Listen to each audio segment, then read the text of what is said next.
welcome to Navigating Betrayal Live. I'm your host, KayLee, betrayal navigation coach. I've been a betrayal trauma therapist and a sexual addiction betrayal therapist for over a decade. I'm also the admin of this free group, Humans Navigating Betrayal. So stick around to the end and we will do a Q&A at the end, but you're welcome to pop your questions in the comments and I will get to them. But today we're going to talk about check-ins, relational check-ins. What are check-ins? Are they for everyone? Are they helpful? And how am I going to use them? So I'm going to do 3 do's, 3 don'ts. What are they? Check-ins are a time that you take on a regular basis to connect with your partner who has betrayed you. Now, this isn't for everyone, and it's not for every phase of recovery. You may not be in a place where you want to check in at all. You have no interest in that. You may be in a position where you don't feel safe and you're not interested in hearing about what they're going through right now. And that's okay. Listen to that. You may be in a position where you're unsure if you want to do it or not. You're not sure if you're going to connect in the relationship. You're not sure if you're going to try to make the relationship work. That's okay too. So in this webinar today, we're going to talk about for people who are in a position where they want to do check-ins, they want to start to connect in their relationship, or they think they do. What are they? So check-ins are a really important part of my path and many of the clients that I work with. They are something that you can request, even if your partner isn't super open to the idea, but I want you to know what they are and how they go wrong and how they do work. So basically what it is, it's a 10 to 15 minute sit down face-to-face conversation that you have with your partner.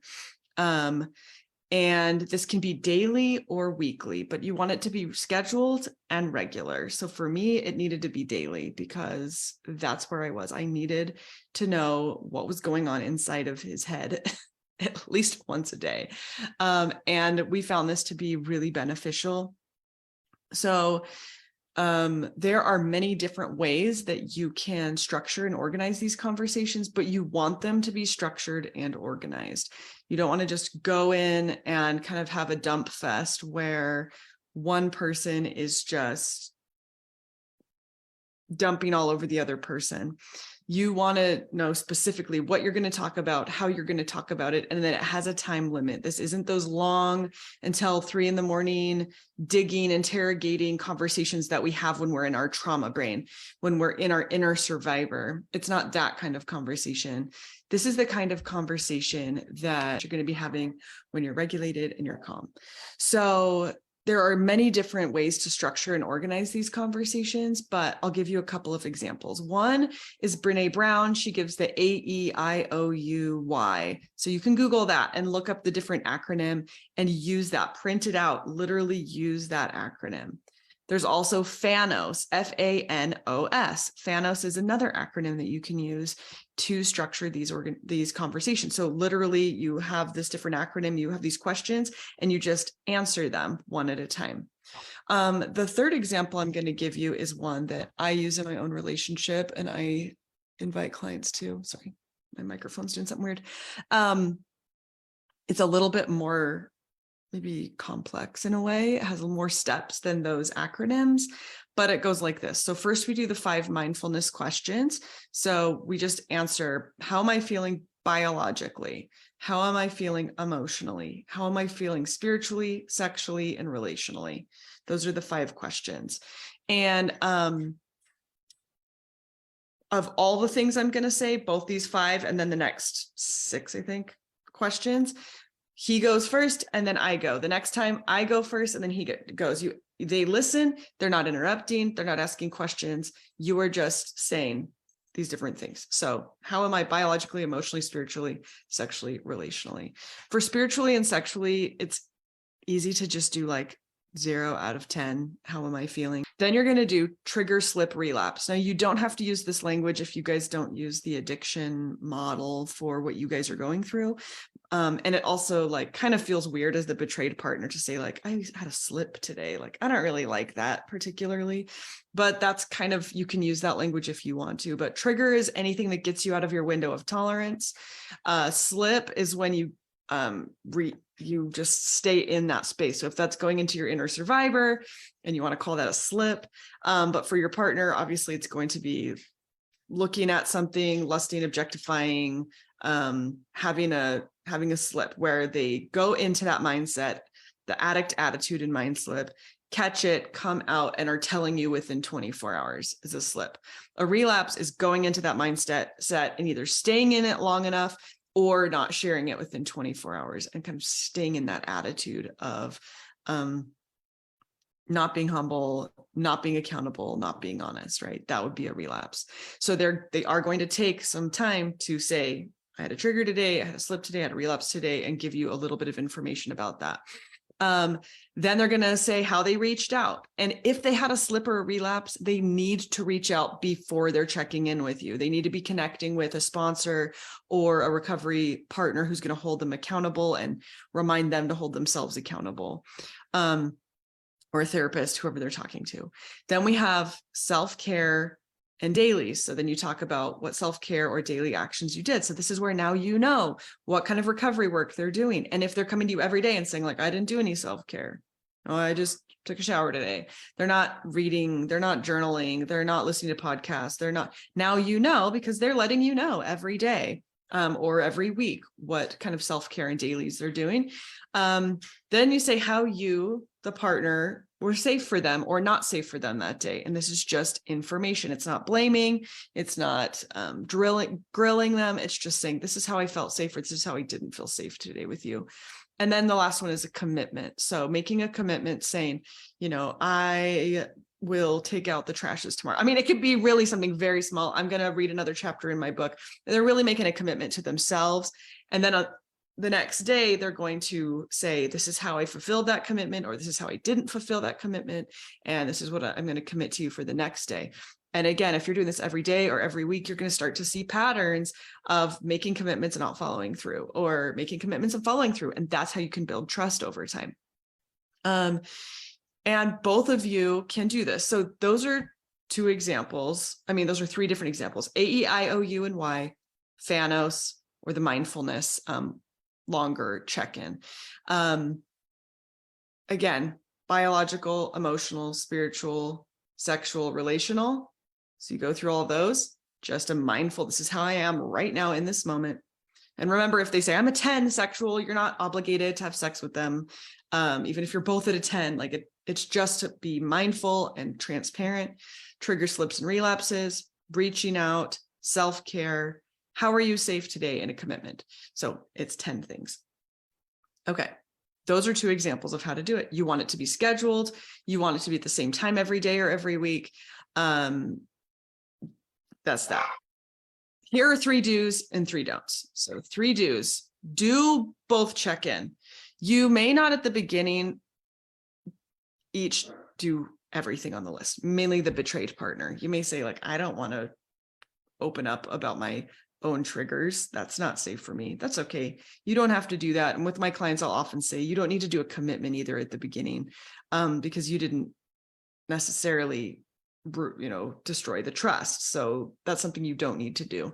But do check in at least with yourself on, am I reaching out? Am I doing self-care? Am I identifying if my partner is safe on a daily basis and if I feel safe? So do both check in. Maybe for you, the betrayed partner, you're just checking in with yourself at the beginning. Do it in a journal. Do remember that checking in is for all couples. So something that people get stuck on a lot is, and I'll talk about in the don'ts, but people feel like, I don't want to do this. This is just because we're messed up, or we're a broken couple, or this is a sign that we're failing, or this is a sign that we're not, doing well. This is a sign that we're on on the road to a failing relationship, but that is not true. Remember that checking in is for all couples. And although for many couples, it's maybe more like less formal, maybe more like pillow talk or talking, checking in a shallow way. Checking in this way really can deepen any relationship, whether there was a betrayal or not. So it's a really healthy behavior for all relationships to get in the habit of. And do check in after you've both regulated yourselves. And of course, if they tell you they were triggered that day or they had a slip that day, you're going to probably feel dysregulated. You're probably going to feel trauma. It's going to be triggering, right? You're going to feel triggered, especially at the beginning, but do your best to get regulated beforehand. Have your own support people that you can reach out to, and work to be regulated by the time you get to this check-in time. Both of you. So this is something that for me personally, and for, again, clients, I say, if you get to check in and your partner is clearly dysregulated, he or she is like, the betraying partner is like, agitated, anxious, they're not able to communicate well, or they're kind of like blaming and sharp, and it doesn't feel good. They're like, oh, I have to do this stupid check-in. That is not a good foundation of trust, right? That is not a safe place to try to come in and to connect and to build trust and over time. So if he or she is dysregulated, the betraying partner, you can say, I'm not going to check in with you today. And that's a boundary that you can have. So you can have this boundary that says, we're going to check in every day. And depending on how that check-in goes, this is how I'm going to take care of myself. This can be a really great way to establish safety for yourself. If they just literally can't ever check in, they can't get regulated enough, and they're not willing to go get help to do that, to be regulated during a check-in, that's really good information for you in the type of relationship that you're in right now. Here are some don'ts. Don't use this as an opportunity to dump. Most people who say check-ins don't work, they're the worst. It's because they rush into it. They start doing check-ins and all they're doing is their partner saying, and then I thought about this woman and I thought this and this and this about it, right? And they're just dumping this like icky content onto you. That is not good. So don't use this as a dumping session, or the betrayed partner is like, and this is, all my resentments have just been building all day and I'm just going to like barf them onto you. So it's not a dumping session. It's a transparency session. It's also not a confession. So a lot of the betraying partners will show up to it feeling like, oh, I need to show up and be this like I'm in confession, like I'm, okay, these are all the bad things I did. He or she, the betraying partner, by the time they get to check-in, should have talked to their sponsor, have worked through whatever slip or triggering thoughts that they had during the day. And they're now in a grounded place to communicate with you what happened, what they went through, how they handled it, and how they're going to handle it in the future, right? So that it's going to be a meaningful check-in. Another don't do check-ins if they're not interested or your partner is abusive. So if you're sitting here listening to this and you're like, oh my gosh, my partner is just going to use this data to destroy me later. Like if I share how I feel emotionally, later it's going to come back, well, if you weren't so blah, blah, blah, then you're not in the type of relationship yet that can do this kind of thing. And if you're like, I really wish I could be transparent, my partner could be transparent, we could feel connected and committed to one another, just know that that's not where you're at right now. And so don't put yourself in the line of fire to get abused and to get hurt. But if you're thinking, I think we might be in a place where we could do this, then you can try it out. And the last one is, don't let it last longer than maybe 20 minutes max. I think 10 is like the sweet spot on check-ins, that really less than 10 minutes, 5 minutes per person, maybe 10 minutes per person, where you can be transparent, listen, and then you can answer each other's questions too. So you can ask and answer questions. So once one person goes through the, where they're at, they do the mindful check-in, their triggers and slips, reach out, self-care, were you safe or not, commitment, they do all of that.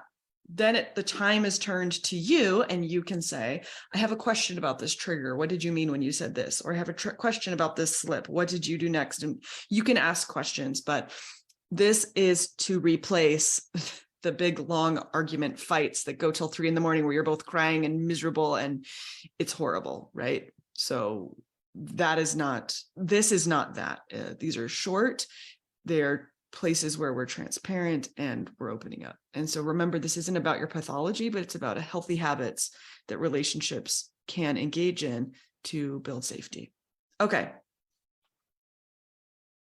I still have 5 whole minutes. So actually, I think I covered it all pretty much. So I want to check in on my questions. So that'll be for you guys. Any questions that you have? Okay. Could you explain the sexual check-in more? Does that just mean how horny they felt that day? I'm still confused. Okay. Thank you so much. So here's the answer to that one. If you, when you say how sexual you're feeling in that moment, basically it's not the whole day. You're not like, I was horny all day at 5 or whatever. You're just saying in this moment, when I scan my body, it's just a mindful moment. How sexually aroused, not necessarily aroused, but how open am I to sexuality in this moment? And you're both saying that. So you're like, I'm like a 3, I'm like a 5, I'm like a 10. If you're just in a fight, you're probably like a 2, right? And it's not about, it's not like triggeredness. It's not about like how much I wanted to seek porn or whatever behavior to numb out emotion. It's like actual sexuality. So this is requiring them to do some work and to learn, what does sexuality even mean for me? And for them to know how to kind of answer that question. And yeah, they're just saying like, okay, I'll give you an example. So I'm the betraying partner. I'm going to go, okay, so by like physically, right now I feel tired. My eyes are tired and my arms and legs are tired and I'm a little hungry. Okay. Emotionally, I feel calm, maybe a little anxious, maybe a little resistant to this activity, but for the most part, I'm pretty calm. Spiritually connected to a higher power, I feel like a 3. I haven't really put much work into connecting with the higher power, and I don't really feel that connected right now. Sexually, I'm like a 5. I just feel like pretty open to my sexuality and would want to connect that way.